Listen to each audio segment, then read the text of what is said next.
नमस्कार, मैं हूं शिखा शुक्ला और आप देख रहे हैं संगम एक्सप्रेस न्यूज। आइए रुक करते हैं आज की ताजा तरीन बड़ी खबरों की ओर। 14 जनवरी को देश विदेश से आए श्रद्धालुओं और साधु संतों ने महाकुंभ में पहला अमृत शाही स्नान किया। इस दौरान महाकुंभ मेले में आए श्रद्धालुओं और साधु संतों पर फूलों की वर्षा भी की गई। अमृत शाही स्नान में लगभग 2 करोड़ लोगों के साथ जया किशोरी और चिदानंद सरस्वती ने भी आस्था की डुबकी लगाई। महाकुंभ को लेकर संगम जाने वाले सभी रास्तों में श्रद्धालुओं का रेला है। देश विदेश से करोड़ों की संख्या में श्रद्धालु प्रयागराज पहुंच रहे हैं। मैं बहुत प्रसन्न हूं क्योंकि पहला शाही स्नान पहला मेरा ही हुआ जी। सभी आचार्यों में सबसे पहला शाही स्नान मेरा हुआ। इस सरकार की व्यवस्था से भी मैं बहुत प्रसन्न हूं। इतनी बड़ी भीड़ को सरकार ने नियंत्रित किया। बहुत साधुवाद की पात्र है सरकार। बहुत सुंदर जो भाव है लोगों के यहाँ पे, क्योंकि वहाँ पे इतनी संख्या और इतनी ठंड है, उसके बावजूद इतनी भीड़, इतनी संख्या, इतनी भक्ति, इतनी श्रद्धा, तो मेरे लिए तो बहुत ही अद्भुत अनुभव रहा। मुझे बड़ा अच्छा लगा। इसे तो कथा का महत्व ही है। हम सभी जानते हैं कि 4 स्थानों पर अमृत की बूंदें गिरी थी, तभी से महाकुंभ लगता है। हरिद्वार, नासिक, उज्जैन और प्रयागराज। तो वो अनुभव तो है ही, कथा का महत्व तो है ही। बाकी जब आप इतने श्रद्धालुओं को एक साथ देखते हैं, एक एनर्जी यहाँ पर क्रिएट होती है।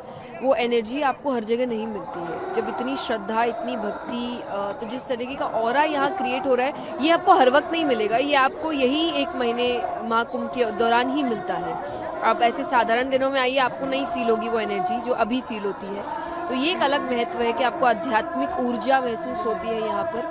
प्लस जब आप डुबकी लगाते हैं तो एक भाव है व्यक्ति के मेरे पाप धुल जाएंगे, भगवत प्राप्ति हो जाएगी। तो वो भी भक्ति है, अपनी अपनी श्रद्धा है सभी की। तो आप आइए, आपको बहुत सी चीज़ों का अनुभव होने वाला है। ये केवल स्नान नहीं हुआ है, बल्कि मेरे भीतर तक भारत में स्नान कर लिया मैंने। तो आज ये सनातन का स्नान था। ये अमृत वेला, अमृत काल, मुझे लगता है कि ये अमृत का पर्व है और ये सनातन के अमर होने का पर्व है। बीच बीच में बहुत कुछ घटा, बहुत कुछ घटाने की कोशिश की गई, लेकिन इस कुंभ ने बताया कि वाह, सारे घाट पटे पड़े हैं। लोग कहते हैं कि हम बटे पड़े हैं। कहाँ बटे पड़े हैं भाई? सारे घाट पटे पड़े हैं। करोड़ों कल, करोड़ों आज, करोड़ों आ रहे हैं। मैं तो निमंत्रण देता हूँ, आओ कुंभ चलें। यहाँ 2 दिन में हमने देख लिया, कोई घाट का कोना खाली नहीं है और कोई घट का कोना खाली नहीं है। हर घाट पटा है, हर घट में लगता है कि ठाकुर ही रमा है। तो मुझे तो ये लगता है आज हमें ये देखना होगा इस संगम के तट से हम क्या संदेश देना चाहते हैं। एक ही संदेश है, सनातन का संदेश यही है।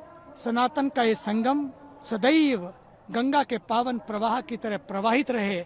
मैं सोच रही थी संगम के जल में डुबकी लगाकर कि मैंने क्या किया मेरे पुराने जन्म में, जिसकी वजह से मेरे को ऐसे पुण्य मिला कि इसी जन्म में ये अवसर मिला।